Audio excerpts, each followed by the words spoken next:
عزیز طلباء اور طالبات، ایک بار پھر میں ڈاکٹر شاہد رضا جمال شاہد رزمی حاضر ہوں ایک نئے ٹاپک کے ساتھ۔ آج کی ای لرننگ اور ای کلاس کا جو ٹاپک ہے وہ منفرد ہے۔ آج ہم گفتگو کرنے والے ہیں امتیازات کلام مومن خام مومن، یعنی مومن کی شاعری کی خصوصیات پر آپ سے کچھ باتیں شیئر کریں گے۔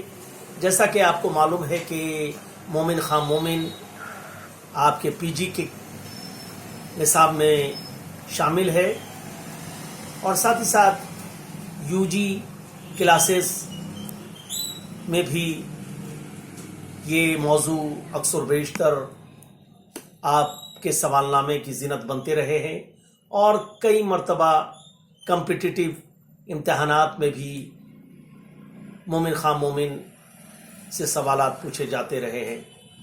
لہٰذا یہ ہماری ذمہ داری ہے کہ آج ہم اس منفرد شاعر اور ممتاز غزل گو مومن خام مومن پر کچھ باتیں آپ سے شیئر کریں اور ان کی شخصیت اور شاعری کا اجمالی جائزہ پیش کرنے کی زحمت گوارا کریں تاکہ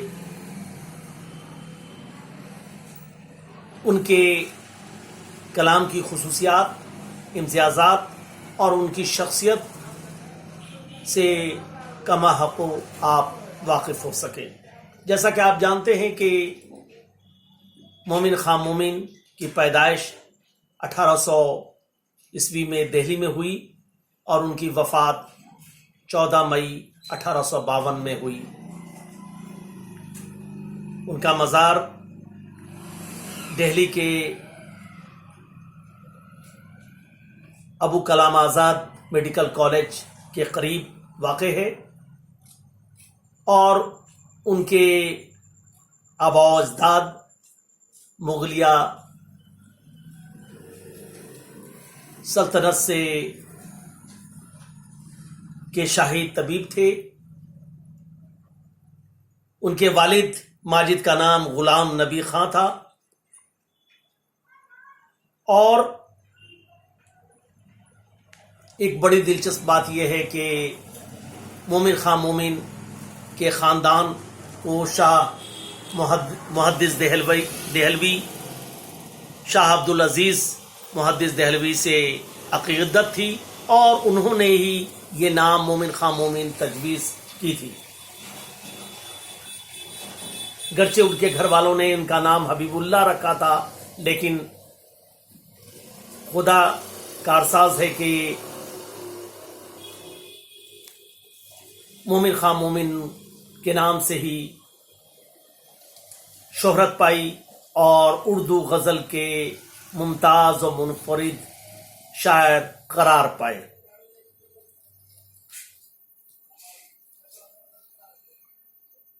اس سے قبل کہ ہم مومن خام مومن کی شاعری، ان کی غزل گوئی، ان کے تغزل پہ گفتگو کریں،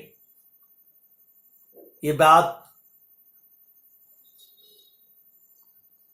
مشہور اور معروف ہے کہ غالب جیسا انا پسند، خوددار اور ایک عظیم شاعر یہ کہتا ہے کہ مومن خام مومن اپنا ایک شعر مجھے دے دے اور میرا سارا دیوان چاہے تو لے لے۔ دوسرے لفظوں میں مومن خام مومن کے ایک شعر پر غالب جیسا خوددار، انا پسند اور عظیم شاعر اپنا پورا دیوان نچھاور کرنے کو تیار ہے، تو آپ بخوبی یہ اندازہ لگا سکتے ہیں کہ مومن خام مومن کی عظمت کیا تھی، ان کی شاعری کی اہمیت و افادیت کیا رہی ہوگی۔ اور وہ شعر آپ جانتے ہی ہوں گے کہ تم میرے پاس ہوتے ہو گویا جب کوئی دوسرا نہیں ہوتا۔ اس شعر کے بدلے غالب اپنا پورا دیوان دینے کو تیار تھے، تو آپ یہ اندازہ لگا سکتے ہیں کہ مومن کتنا عظیم تر شاعر تھا اور اس شعر کے حوالے سے ہم بعد میں گفتگو کریں گے کہ تم میرے پاس ہوتے ہو گویا جب کوئی دوسرا نہیں ہوتا۔ مومن خواہ مومن کی شاعری اور ان کی شخصیت کی اہمیت کا اندازہ اس سے بھی ہوتا ہے کہ آب حیات کے خالق محمد حسین آزاد نے اردو شاعری کے 5 ادوار طے کیے، اور اس میں جو 5واں دور ہے اس میں مومن خواہ مومن کو ذوق، غالب اور آتش کے ہم پلہ قرار دیا، اور ایک اعلیٰ مقام عطا کیا۔ اس سے بھی آپ مومن خواہ مومن کی شاعری کا اندازہ بخوبی لگا سکتے ہیں۔ مومن خواہ مومن آزاد مزاج انسان تھے، خوددار تھے، اور مومن خواہ مومن درد کی طرح ہی اپنے وطن سے محبت کرنے والے تھے۔ کہا تو یہ جاتا ہے کہ وہ کئی بار، غالباً 5 بار دہلی سے باہر گئے، لیکن گھوم پھر کر وہ پھر واپس دہلی آ گئے۔ دہلی سے ان کو اتنی رغبت تھی کہ وہ درد کی طرح بھی دہلی کو چھوڑ کر کہیں اور زندگی نہیں گزار سکے۔ آخری وقت میں انہوں نے خود اپنی پیشن گوئی کی تھی، اور کوٹھے اور چھت سے گر کر ان کی وفات ہوئی تھی، جیسا انہوں نے پیشن گوئی کی تھی۔ کیونکہ آپ بخوبی جانتے ہیں کہ مومن خواہ مومن نہ صرف ایک شاعر تھے بلکہ وہ کئی دیگر علوم و فنون کے ماہر تھے۔ وہ طبیب بھی تھے، ماہر طب بھی تھے، فلسفی تھے، علم نجوم کے ماہر تھے، موسیقی کے دلدادہ تھے، ریاضی داں تھے، شطرنج کے ماہر تھے، اور تاریخ گوئی میں بھی ان کی دلچسپی تھی۔ اور یہی وجہ ہے کہ آپ دیکھیں گے کہ ان تمام علوم فنون کے اثرات ان کی شاعری پہ بخوبی مترسر ہوتے ہیں، اور ان کا اندازہ آپ لگا سکتے ہیں ان کی شاعری کے حوالے سے۔ علم نجوم کا جہاں تک سوال ہے، انہوں نے خود پیشن گوئی کی تھی کہ ہماری موت چھت سے گرنے پر ہو جائے گی، اور وہ ایسا ہی ہوا۔ اس کے علاوہ انہوں نے موسیقی سے جو ان کا رشتہ رہا، ان کی اشعار بھی آپ جس کا تذکرہ میں بعد میں کروں گا، لیکن وہ ظاہر ہے کہ وہ شعر کے اس غیرت ناہید کی ہر تان ہے دیپک، اس غیرت ناہید کی ہر تان ہے دیپک، شعلہ سا لپک جائے آواز کو دیکھو۔ اس میں دیپک راگ کی طرف اشارہ کیا گیا ہے، جو علم موسیقی سے بخوبی علم اور استعداد کا اندازہ ہوتا ہے۔ مومن خواہ مومن پہ بہت کچھ کہا جا سکتا ہے، اور اس سے قبل کہ میں مومن خواہ مومن کے اشعار کی خوانی کروں، ان کے اشعار کی قرأت کروں، اور ان کی کچھ اشعار کی تشریح پیش کرنے کی کوشش کروں، میں یہ نہایت ضروری ہے کہ ایک اور میرے ذہن میں ایک بات آ رہی ہے کہ مومن خواہ مومن ویسے شاعر ہیں جس کو آب حیات کا خالق نے اپنے پہلے ایڈیشن میں نظر انداز کر دیا تھا، لیکن بہت ہنگامہ آرائی ہوئی، اور اس کے بعد محمد حسین آزاد نے ان کو اپنے دوسرے ایڈیشن میں شامل کرنے پہ مجبور ہوئے۔ تو یہ اندازہ لگا سکتے ہیں کہ مومن خواہ مومن کی شخصیت اور ان کی شاعری کی جاذبیت اس قدر تھی کہ آب حیات کے خالق نے اگر شعوری اور لاشعوری طور پہ مومن کو نظر انداز کرنے کی بھی کوشش کی، لیکن سماج، معاشرے اور اس زمانے کے ادبی ماحول نے انہیں مجبور کیا، اور دوسرے ایڈیشن میں وہ شامل کرنے پہ مجبور ہوئے۔ آئیے یہاں ہم چند اشعار خوانی کریں تاکہ مومن خواہ مومن کے شاعری سے آپ نہ صرف لطف اندوز ہو سکیں بلکہ ان کی شاعری سے ان کا جو تاثر ہے شاعری کا، ان کی جو نغمگی ہے، جو کیفیت ہے، اس سے بھی آپ بخوبی واقف ہو سکیں۔ چند اشعار ملاحظہ کریں کہ ہم بھی کچھ خوش نہیں وفا کر کے، تم نے اچھا کیا نباہ نہ کی، وہ جو ہم میں تم میں قرار تھا تمہیں یاد ہو کہ نہ یاد ہو، وہ جو ہم میں تم میں قرار تھا تمہیں یاد ہو کہ نہ یاد ہو، وہی یا نہیں وعدہ نباہ کا تمہیں یاد ہو کہ نہ یاد ہو۔ ایک شعر اور کہ جسے آپ گنتے تھے آشنا، جسے آپ کہتے تھے با وفا، میں وہی ہوں مومن مبتلا تمہیں یاد ہو کہ نہ یاد ہو۔ ایک اور مشہور شعر جو پی جی اور دوسرے سلیبس میں شامل نصاب ہے کہ اثر اس کو ذرا نہیں ہوتا، رنج راحت فضا نہیں ہوتا، تم ہمارے کسی طرح نہیں ہوئے، ورنہ دنیا میں کیا نہیں ہوتا، تم میرے پاس ہوتے ہو گویا جب کوئی دوسرا نہیں ہوتا۔ یہ اشعار اور اسی جس کا میں نے پہلے تذکرہ کیا تھا، اس شعر کے حوالے سے ہی غالب نے کہا تھا کہ یہ شعر مجھے مومن دے دے اور بدلے میں پورا دیوان لے لے۔ یہ شعر کی اتنی تہداری ہے کہ کئی طرح سے تشریح کرنے کی تشریح نگاروں نے، دوسرے تنقید نگاروں نے کوشش کی ہے کہ تم میرے پاس ہوتے ہو گویا جب کوئی دوسرا نہیں ہوتا، you are close to me when no one else is, جب کوئی دوسرا نہیں ہوتا۔ ایک سطح یہ معنی ہے کہ آپ شاعر یہ کہنا چاہ رہا ہے کہ تم میرے پاس ہوتے ہو گویا جب تم میرے پاس ہوتے ہو تو میں دنیا و مافیا سے بے خبر ہو جاتا ہوں۔ دوسرا یہ بھی تشریح اس طرح ہو سکتی ہے کہ جب تم ہمارے پاس بولتے ہوئے ہوتے ہو، تم گفتگو کرتے ہوئے ہوتے ہو تو آس پاس کوئی دوسرا نہیں ہوتا، تم ہی تم ہوتے ہو۔ لیکن غالب جیسا شاعر اگر اپنے دیوان کو نچھاور کر رہا ہے تو اس سے بڑھ کر اس کی تشریح یہ ہوگی کہ شاعر یہ کہنا چاہ رہا ہے کہ تم میرے پاس ہوتے ہو گویا جب کوئی دوسرا نہیں ہوتا، یعنی مصرے ثانی کی تشریح پہلے کیجئے کہ تمہارے پاس کوئی چارہ نہیں ہوتا، کوئی دوسرا آدمی نہیں ہوتا، گفتگو کرنے والا کوئی شخص نہیں ہوتا، تب تم میرے پاس ہوتے ہو یا ہوتی ہو۔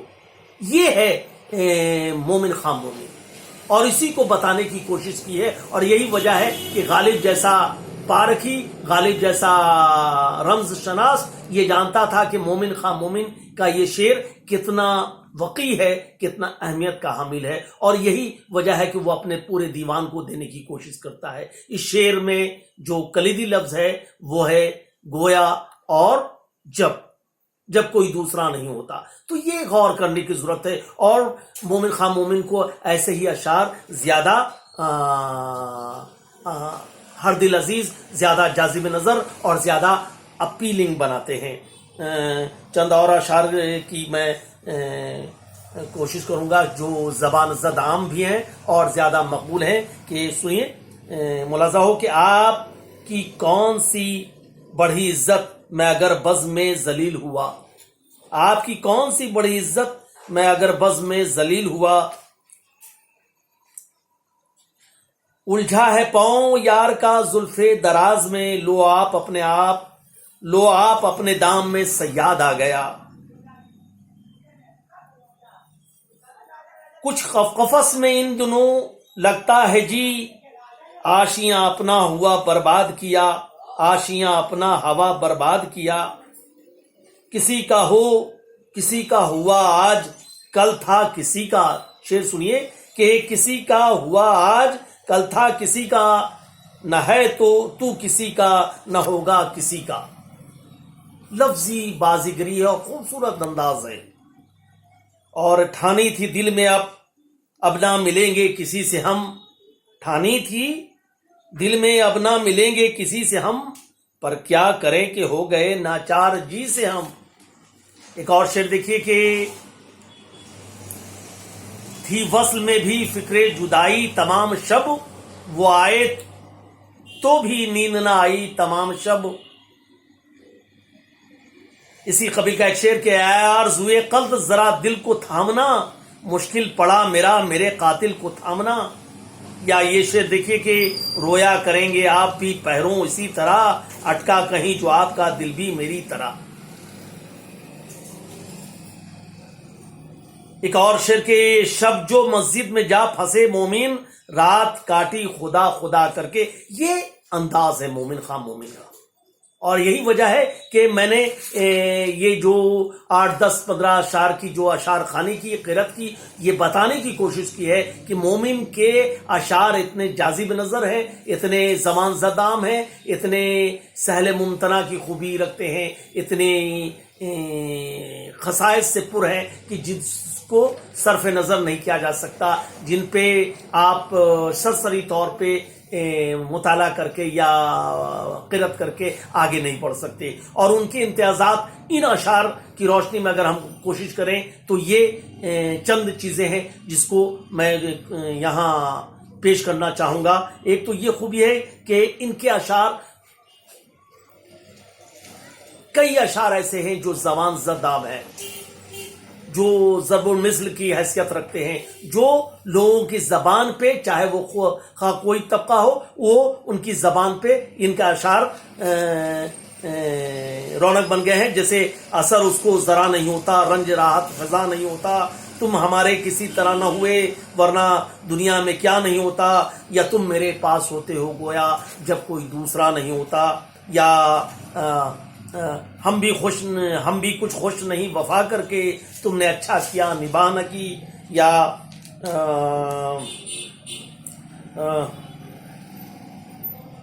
ٹھانی تھی دل میں اب نہ ملیں گے کسی سے ہم، پر کیا کریں کہ ہو گئے ناچار جی سے ہم. اس طرح کے اشعار جو ان کے زبان زد عام ہے نا. یا شب جو مسجد میں جا پھنسے مومن، رات کاٹی خدا خدا کر کے، یہ زبان زد عام ہے.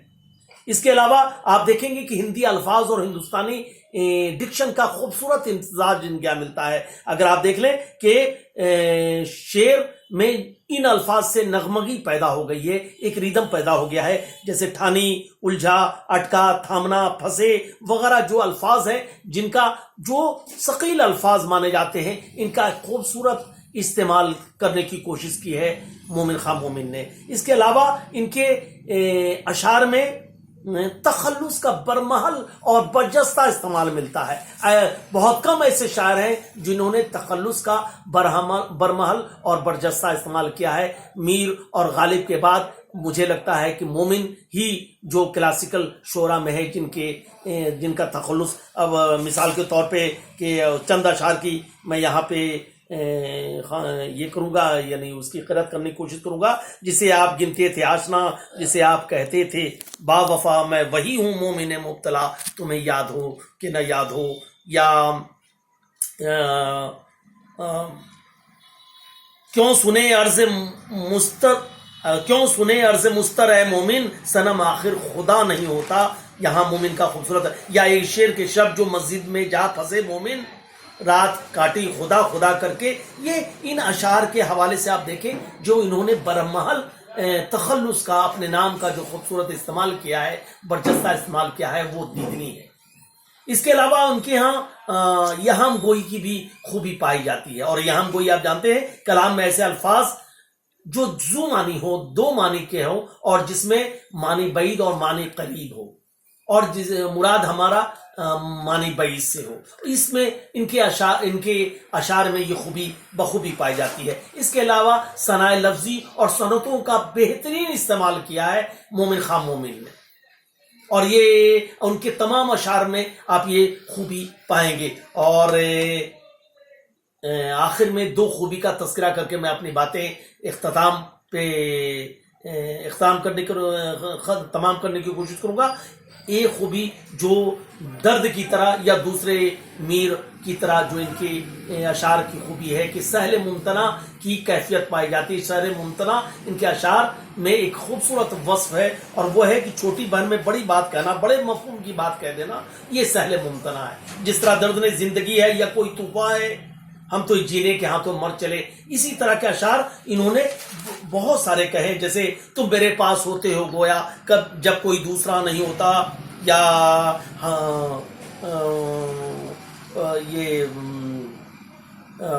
اثر اس کو ذرا نہیں ہوتا، رنج راحت فضا نہیں ہوتا، ہے نا. تم ہمارے کسی طرح نہیں ہوئے ورنہ دنیا میں کیا نہیں ہوتا، یا آپ کی کون سی بڑی عزت میں اگر بزم میں ذلیل ہوا. اس کے علاوہ یہ شعر کے شب جو مسجد میں جا پھنسے مومن رات کاٹی خدا خدا کر کے، یہ سہل ممتنع کی کیفیت ان کے یہاں بخوبی پائی جاتی ہے نا. اور جس کا آپ نثر نہ کر سکیں، ہے نا، چھوٹی بہن میں بڑی بات کہنے کو ہی ہم سہل ممتنع کہتے ہیں، اور جس کا نثر میں گنجائش نہ ہو، یہ بڑی خوبی ہے. اور یہ تبھی ہو سکتا ہے جس کو اپنے زبان و بیان اور معنی پہ قدرت حاصل ہو. اور ہم دیکھتے ہیں کہ مومن خواہ مومن کی یہاں یہ تمام خوبی وافر انداز میں موجود ہے. ایک خوبی جو مومن کے بارے میں مخصوص ہے وہ ہے معاملہ بندی. معاملہ بندی، اور یہ مومن کے معاملہ بندی کا مطلب ہے محبوب سے راز و نیاز کی باتیں کرنا، اور اس کی جو متعلقات ہے اس سے مختلف گفتگو. آپ دیکھیں گے کہ بہت سارے اشعار میں ایسی خوبی ہے کہ جو مومن خواہ مومن کے بارے میں کہا جاتا ہے کہ ان کے اشعار میں تغزل کی کیفیت پائی جاتی ہے، اور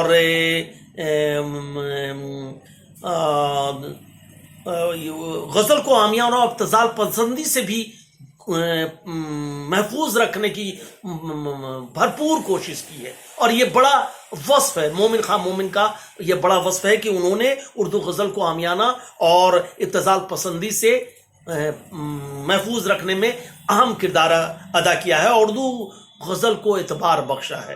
اردو غزل میں تغزل کی افضلیت کو معراج عطا کی ہے.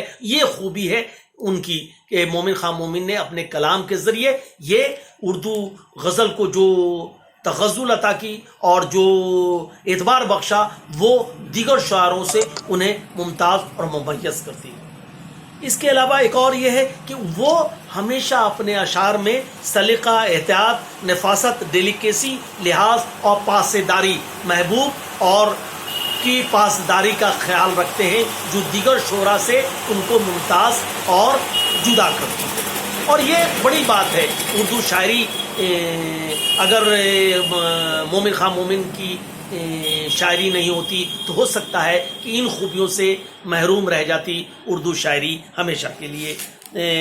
اور آخر میں ایک اور کہ وہ جس کا تذکرہ میں نے کیا تھا کہ اس غیرت نہایت کی ہر تان ہے دیپک، شعلہ سا لپک جائے آواز کو دیکھو. مومن خواہ مومن نے اپنی شاعری کے حوالے سے جو شاعری کی راگ راگنی ہے یا ان کے موسیقی کے جو لوازمات ہے اس کو بھی پیش کرنے کی کوشش کی ہے. اور یہ کہا جاتا ہے کہ دیپک راگ ایک ایسا راگ ہوتا ہے جس سے گائک یا گانے والا مغنی جو ہے دیے اور چراغ کو روشن کر دیتا ہے، گرچہ اس کی جان پہ بناتی ہے، اور وہ اس آگ کی حدت اور تپش میں اپنی جان کو بھی کھو بیٹھنے کی کگار پہ پہنچ جاتا ہے. اور جیسا کہ اس کا راگ سے تانسین کا نام جوڑا جاتا ہے. تو یہاں میں مختصراً یہ عرض کرنا چاہتا ہوں کہ بہت ساری چیزیں جو علم نجوم، علم طب، علم